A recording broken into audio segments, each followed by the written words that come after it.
Bom, gente, estou de volta, mas antes de falar sobre a importância da voz, deixa eu mandar um grande abraço para quem está nos acompanhando na manhã de hoje, lá em São Gonçalo do Amarante, terra do nosso diretor de imagens, Matheus. Ó, Marineide, Anúzia, Verônica, Angélica, Narcélia, esse R puxado. Eu tive que aprender aqui para falar aqui, ó. Glaélbia, Dúcia, Augusto, Arlete, Micael, Rosa Abreu. E agora, quando apresenta todo mundo, não sabe nem o que ele escreveu. Mas tem aqui Gardênia, Janes. E falta um nome que nem eu consegui ler, gente. Por favor, vocês me corrijam. Tá certo? Mas agora, gente, eu vou para uma entrevista super bacana, que é sobre a importância da voz. Você tem cuidado da sua voz no seu dia a dia? Bom, para falar um pouco mais sobre este assunto, receba uma convidada mais que especial, que está aqui comigo. Bom dia, obrigado pela sua presença. Bom dia, obrigada pelo convite. Estar aqui compartilhando um pouquinho sobre o uso da voz, né, e a contribuição do fonoaudiólogo para esse instrumento. Pois é, rapaz. Eu estava conversando aqui com quem está em casa sobre cuidados necessários com a voz. A gente é muito comum as pessoas só procurarem o auxílio médico quando realmente está enfermo. Mas a voz, a gente nunca poxa, vou cuidar da voz. Para quem não trabalha com a voz, é dessa maneira que acontece. Quais são os cuidados necessários e essenciais que as pessoas devem ter? Primeiramente, a pessoa ela tem que ter consciência do seu corpo.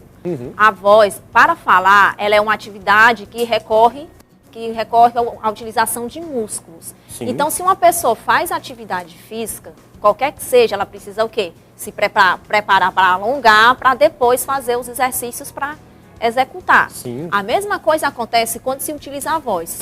Principalmente aqueles profissionais que usam a sua voz como instrumento de trabalho. Sim. É necessário o quê? Procurar um auxílio profissional para ter esse conhecimento da voz e como cuidar isso de uma maneira saudável e disciplinada. Agora sim, quando a gente fala sobre doenças relacionadas à voz, quais são os sintomas também, né? Porque como a gente geralmente não cuida tanto da voz, quais são os sintomas? Geralmente pode ser dor na garganta, porque como eu sou leigo, no caso, quem está em casa geralmente não sabe que sintomas são esses. Pois, assim, essa pergunta pode ter uma resposta muito abrangente, mas eu vou simplificar da melhor maneira possível. Se as doenças comprometem tanto o sistema respiratório como o sistema digestivo, no caso de refluxo, então isso pode influenciar sim no aparelho fonador, onde tem a laringe, que é o órgão responsável primeiramente pela produção da nossa voz. Então, se existe alguma doença que acomete o aparelho fonador, que é a laringe, como eu já tinha falado antes, então tem que ficar atento aos sintomas, que pode ser o quê? Dor na garganta, rouquidão. Se isso persistir por mais de 15 dias, que é o equivalente a 2 semanas, aconselha-se a procurar um auxílio profissional para saber o que está influenciando para essa, digamos, rouquidão ou qualquer sintoma que vá provocar alguma alteração na voz e está persistindo durante esse período de 15 dias. Agora, quando a gente fala sobre alimentos também, alimentos que ajudam, né? Lubrificar muitas as pregas vocais, que alimentos são esses? A gente fala sobre os que são saudáveis, que ajudam, e também tem os que prejudicam. Isso. Aqueles alimentos que são assim mais temperados, condimentados, pesados, se você é uma pessoa que fala em público ou utiliza sua voz profissionalmente, vai influenciar. Não é interessante comer alimentos muito pesados, né? Tomar refrigerante, café, assim, eu não proíbo. Eu faço uma negociação, assim, se eu sou, por exemplo, um professor, falo muito pela manhã, então assim, vamos moderar no consumo do café, no refrigerante. Ou então, vamos trocar, né, essa bebida por um suco. Levar sempre água, né, que ajuda a hidratar a prega vocal, né? Não só a prega vocal, mas todo o corpo em geral. Enfim. E também tem aqueles alimentos que vão beneficiar, sim, o uso da voz. Mas o interessante mesmo, que tem que associar essa alimentação com um aquecimento vocal adequado que vai ser indicado pelo profissional. Agora, a má respiração pode também prejudicar a voz? Sim, pode prejudicar, porque assim, existem 2 tipos de respiração. Vou dizer assim, de uma maneira didática. Tem a respiração para respirar, né, que é aquela que nós inspiramos o oxigênio e expiramos gás carbônico, e tem a respiração para falar, que também ela tem que ser bem treinada também para o canto. Muitos profissionais da voz, que até eu considero como atletas vocais, eles, pela minha experiência, eles não têm uma respiração adequada para falar ou para o canto.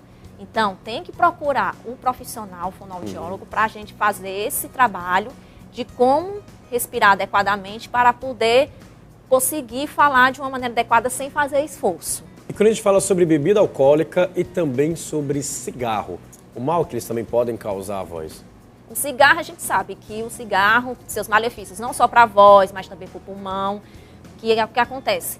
O cigarro, ele vai também influenciar no câncer de laringe, que se não for diagnosticado a tempo, corre-se o risco se for diagnosticado tardiamente, corre-se o risco daquela pessoa extrair a laringe. Então, não tem como, assim, digamos assim, para voltar a se comunicar, vai ser um pouco mais difícil o processo. É possível? É, mas tem um processo.